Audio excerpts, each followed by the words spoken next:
नमस्कार साथियों, आपका स्वागत है जय बजरंग इंस्टीट्यूट पर। जैसा कि आपको पता है, हमारे चैनल पर यूनिट 2 चल रही है और बाद बाकी की यूनिट भी चल रही है। सबका सिलेबस धीरे-धीरे करा रहे हैं और यहाँ पर आज हम चर्चा करने वाले हैं मध्य प्रदेश में संस्कृति और इतिहास वाले यूनिट में मध्य प्रदेश के प्रमुख संग्रहालय के बारे में। तो आपको इस तरीके का एक मैप बना लेना है और इस मैप के थ्रू ही यदि आप संग्रहालय याद करते हैं, तो आपको लोकेशन अच्छी याद रहती है और आप भूलते नहीं हैं।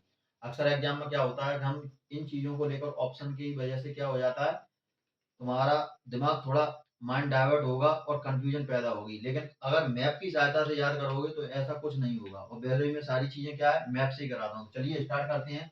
यहाँ पर है अपना श्योपुर, यहाँ पर है अपना श्योपुर और श्योपुर में क्या है, श्योपुर में आपका सहरिया संग्रहालय, सहरिया संग्रहालय। और यह देश का एकमात्र संग्रहालय है, मतलब पूरे भारत में यदि सहरिया जनजाति का संग्रहालय है तो वो कहाँ है, एकमात्र। तो ये हमारा मध्य प्रदेश के श्योपुर में है। इसके बाद बात कर लेते हैं हम तुम्हारा ग्वालियर की। ग्वालियर में क्या है, तो ग्वालियर में है आपका गुजरी महल संग्रहालय। क्या है आपका, गुजरी महल संग्रहालय। और इस गुजरी महल संग्रहालय में आपका क्या है, मोनालिसा नाम से मशहूर सालभंजिका की प्रतिमा रखी गई है। तो यहाँ पर अपन क्या लिखेंगे, मोनालिसा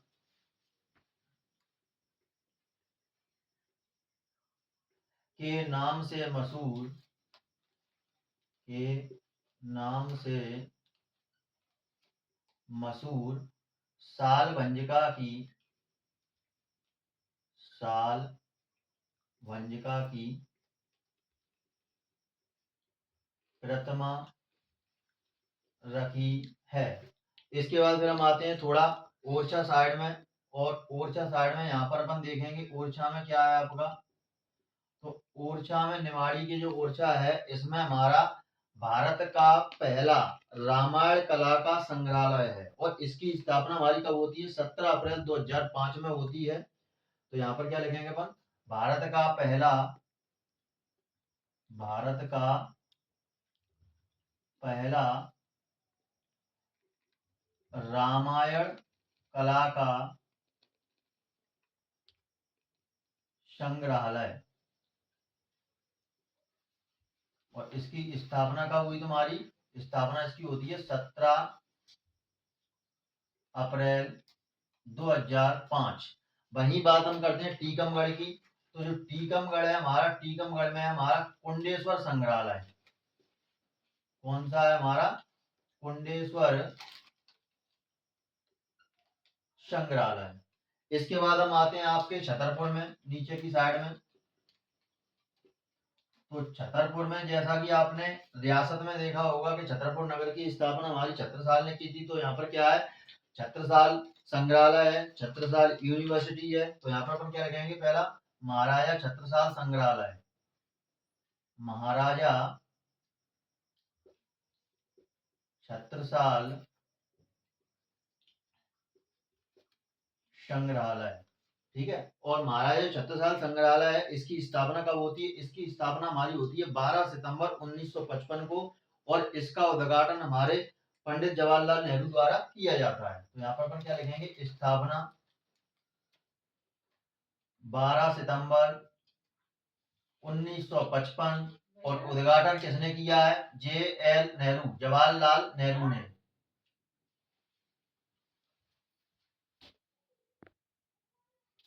तो यहाँ पर इसकी स्थापना कब होती है, 12 सितंबर 1955 को और जवाहरलाल नेहरू इसका क्या करते हैं, उद्घाटन करते हैं। इसके बाद यहाँ पर हम बात कर लेते हैं महाराज छत्रसाल संग्रहालय के बाद यहाँ पर क्या है तुम्हारा, छत्रसाल यूनिवर्सिटी, छत्रसाल यूनिवर्सिटी। और यहाँ पर तुम्हारे छतरपुर के खजुराहो में क्या है, तुम्हारा छतरपुर के खजुराहो में आदिवासी आर्यभट्ट संग्रहालय है। तो यहाँ पर क्या लिखेंगे अपन, आदिवासी आदिवर्त संग्रहालय, आदिवासी आदिवर्त संग्रहालय। और ये कहाँ पर है तुम्हारा, खजुराहो में। और खजुराहो कहाँ पड़ता है तुम्हारा, छतरपुर में। अब एक चीज आपको नोट और करनी है ध्यान से, छतरपुर के बाद यहाँ पर आता है आपका पन्ना, ठीक है। पन्ना के बाद यहाँ पर आप लेंगे विदिशा,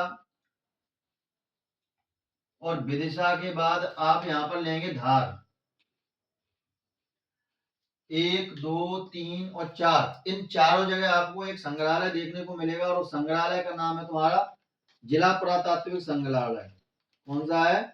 जिला पुरातात्विक संग्रहालय। जिला पुरातात्विक संग्रहालय। तो ये किस किस जगह है तुम्हारा? धार में, विदिशा में, छतरपुर में और तुम्हारा पन्ना में, ठीक है। इसके बाद तुम्हारा 4 जगह ये जिला पुरातात्विक संग्रहालय हो गया। इसके बाद फिर हम थोड़ा चलते हैं, यहाँ पर नीचे आते हैं, तो नीचे यहाँ पर हम देखेंगे तुम्हारा सतना, और सतना में ही है हमारा क्या? चित्रकूट। और चित्रकूट का एक नया गांव स्थान है, और इस नया गांव में क्या है? नया गांव में है तुम्हारा तुलसीदास शोध संस्थान।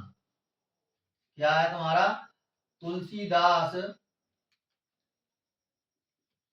शोध संस्थान। और जो तुलसीदास संग्रहालय है वह हमारा कहाँ है? चित्रकूट में राजभवन है। उस राजभवन में क्या है? तुलसीदास संग्रहालय। तो यहां लिखेंगे अपन राजभवन में तुलसीदास संग्रहालय, ठीक है। इसके बाद फिर हम थोड़ा आगे और चलते हैं, यहां पर देखते हैं हम रीवा में। सतना के बाद क्या आता है अपना? रीवा। और रीवा में हम देखेंगे तो रीवा में हमारा गोविंद पैलेस है। क्या है तुम्हारा? गोविंद पैलेस है। और तुम्हारा रीवा में क्या है? महाराजा संग्रहालय। रीवा के जो महाराजा हैं संग्रहालय है, तो और उसको अपन क्या बोलते हैं? रीवा महाराजा संग्रहालय या वेंकट भवन संग्रहालय। तो क्या लिखेंगे? रीवा महाराजा संग्रहालय या वेंकट भवन संग्रहालय। क्या लिखेंगे? या वेंकट भवन संग्रहालय। इसके बाद फिर हम आते हैं यहाँ पर शहडोल की तरफ, और शहडोल में हमारा क्या है? तो शहडोल में है हमारा राजा मृगेंद्र नाथ का संग्रहालय। तो क्या लिखेंगे यहाँ पर? राजा मृगेंद्र नाथ, राजा मृगेंद्र नाथ संग्रहालय। इसके बाद यहाँ पर अपन देखेंगे जबलपुर में, और जबलपुर में हम देखेंगे तो जबलपुर में है हमारा रानी दुर्गावती संग्रहालय। कौन सा है? रानी दुर्गावती संग्रहालय। रानी दुर्गावती संग्रहालय। इसके बाद फिर हम आते हैं यहाँ पर तुम्हारा छिंदवाड़ा पड़ता है, और छिंदवाड़ा में पातालकोट में भारिया जनजाति निवास करती है। तो भारिया जनजाति से संबंधित यहाँ पर क्या है? बादल भोई संग्रहालय है। कौन सा है? बादल भोई संग्रहालय है। और इस बादल भोई संग्रहालय की स्थापना कब हुई थी? तो इस बादल भोई संग्रहालय की स्थापना हमारी 20 अप्रैल 1954 को की गई थी, लेकिन 1997 में इसका नाम चेंज कर दिया गया। क्या हुआ इसका नाम चेंज? नया नाम। नया नाम कब? 1997 में। क्या नाम रखा इसका? नया नाम ट्राइबल म्यूजियम। क्या रखा गया? Tribal museum. इसके बाद फिर हम देखते हैं यहाँ पर आपका रायसेन पड़ता है, विदिशा के थोड़ा नीचे। कौन सा पड़ता है तुम्हारा? रायसेन। और रायसेन में बेतवा नदी के किनारे क्या है तुम्हारा? बेतवा नदी के किनारे है अपना सांची। क्या है हमारा? सांची। और सांची में आपका क्या पाया गया? तो सांची में हमारे बौद्ध स्तूप पाए गए हैं, और ये किसके द्वारा? अशोक के द्वारा। और यहाँ पर तुम्हारा क्या है? एक तो तुम्हारा है आशापुरी संग्रहालय। कौन सा है तुम्हारा? आशापुरी संग्रहालय। और दूसरा तुम्हारा क्या है? सांची पुरातात्विक संग्रहालय है। कौन सा है तुम्हारा? सांची पुरातात्विक संग्रहालय। सांची पुरातात्विक संग्रहालय। और इस संग्रहालय की जो स्थापना है वह किसने की थी? तो इस संग्रहालय की स्थापना सर जॉन मार्शल द्वारा। किसके द्वारा? सर जॉन मार्शल द्वारा कब की गई थी? 1919 में की गई थी। और सर जॉन मार्शल ने सांची के लिए ग्रंथ लिखा था। उस ग्रंथ का नाम क्या है? ग्रंथ मॉन्यूमेंट ऑफ सांची। क्या है? ग्रंथ मॉन्यूमेंट ऑफ सांची, ठीक है। तो ये स्थापना हो गई थी। इसके बाद में हम देखते हैं यहाँ पर पड़ता है तुम्हारा महेश्वर, और महेश्वर पड़ता है तुम्हारा खरगोन में। कहाँ पड़ता है? खरगोन में। तो महेश्वर में तुम्हारा क्या है? तो महेश्वर में है हमारा देवी अहिल्याबाई, देवी अहिल्याबाई होलकर संग्रहालय, देवी अहिल्याबाई होलकर संग्रहालय, ये हमारा कहाँ है? महेश्वर में है। इसके बाद हम देख लेते हैं तुम्हारा यहाँ पर पड़ता है तुम्हारा मंदसौर, और मंदसौर में क्या है? तो मंदसौर में है आपका महाराजा यशोवर्मन, महाराजा यशोवर्मन सीतामऊ संग्रहालय। कौन सा संग्रहालय भैया? सीतामऊ संग्रहालय। इसके बाद बात कर लेते हैं हम तुम्हारा यहाँ पर पड़ता है तुम्हारा उज्जैन, और उज्जैन में तुम्हारा कौन सा है? तो उज्जैन में है तुम्हारा त्रिवेणी संग्रहालय। कौन सा है? त्रिवेणी संग्रहालय। इसके बाद यदि हम बात करें तुम्हारा, तो धार में एक संग्रहालय और है, उस संग्रहालय का नाम है तुम्हारा भोज, ठीक है। धार में सॉरी भोज संग्रहालय नहीं, भोज समारोह मनाया जाता है, ठीक है। तो यहाँ पर तुम्हारा एक ये हो गया। इसके बाद बात कर लेते हैं हम तुम्हारा इंदौर, और इंदौर में तुम्हारा क्या है? तो इंदौर में यदि हम देखें तो इंदौर में है तुम्हारा जनजाति फिल्मी उत्सव मनाया जाता है, और इंदौर में केंद्रीय पुरातात्विक संग्रहालय। कौन सा है? केंद्रीय पुरातात्विक संग्रहालय। और केंद्रीय पुरातात्विक संग्रहालय के अलावा यहाँ पर एक केंद्रीय संग्रहालय भी है, और केंद्रीय संग्रहालय किस नाम से प्रसिद्ध है? तो नर रतन मंदिर के नाम से प्रसिद्ध है। किसके नाम से प्रसिद्ध है? नर रतन मंदिर के नाम से प्रसिद्ध है। और इस केंद्रीय संग्रहालय में यूरोपीय चित्रकारी यानी कि यूरोपीय चित्र लगे हुए हैं। क्या लगे हैं? यूरोपीय चित्र लगे हुए हैं। इसके बाद यहाँ पर आता है अपना भोपाल, जो मध्य में होता है, मध्य प्रदेश के में। तो भोपाल के संग्रहालय इधर अपन लिख लेते हैं। भोपाल में क्या क्या पाया जाता है? तो भोपाल में नंबर 1 में अगर हम देखेंगे तो भोपाल में पहला पाया जाता है राज्य जनजाति संग्रहालय। कौन सा पाया जाता है? राज्य जनजाति संग्रहालय। भोपाल में राज्य जनजाति संग्रहालय पाया जाता है, यह केंद्रीय संस्कृति विभाग द्वारा संचालित किया जाता है। तो यहाँ पर अपन क्या लिखेंगे? केंद्रीय संस्कृति विभाग द्वारा संचालित, केंद्रीय संस्कृति विभाग द्वारा संचालित। इसकी अगर हम स्थापना की बात करें तो इसकी स्थापना कब हुई थी? तो इसकी स्थापना हमारी हुई थी 6 जनवरी 2013 को। कब हुई थी? 6 जनवरी 2013 को। नंबर 2 पर यदि हम बात करें तो यहाँ पर एक राज्य संग्रहालय भी पाया जाता है, और इस राज्य संग्रहालय को पुराना नाम से क्या अपन जानते हैं? राज्य जो संग्रहालय इसको जानते हैं हम एडवर्ड संग्रहालय। कौन सा संग्रहालय? एडवर्ड संग्रहालय, जो कि इसका क्या है? पुराना नाम। क्या नाम है इसका?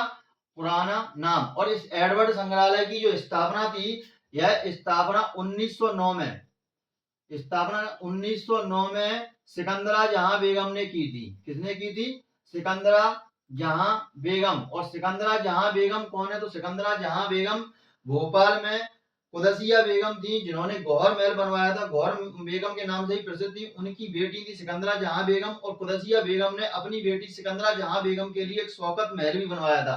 तो ये वही सिकंदरा जहां बेगम है जो भोपाल की पहली तुम्हारी मुस्लिम शासिका यानी कि बनी थी यहाँ पर। इसके बाद फिर हम देख लेते हैं तीसरे नंबर पर यहाँ पर भोपाल में और क्या है। तो भोपाल में यहाँ पर हम देखेंगे, भोपाल में है तुम्हारा इंदिरा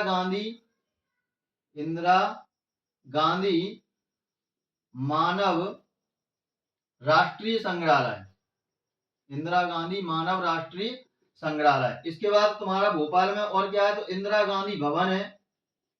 क्या है तुम्हारा? इंदिरा गांधी विधानसभा भवन, इंदिरा गांधी विधानसभा भवन। और इंदिरा गांधी जो विधानसभा भवन है, यह 21 मार्च 1977 तक नई दिल्ली के भावलपुर हाउस में था, लेकिन 8 साल बाद इसको 1985 में भोपाल ट्रांसफर कर दिया गया। जो इंदिरा गांधी विधानसभा भवन है, इसमें मानव सभ्यता के विकास की कहानी को चित्रों के द्वारा समझाया गया है और यह जनजातियों के लोक नृत्य कला संस्कृति आदि से संबंधित है। तो यहाँ पर अपन क्या लिखेंगे इसके बारे में, तो 21 मार्च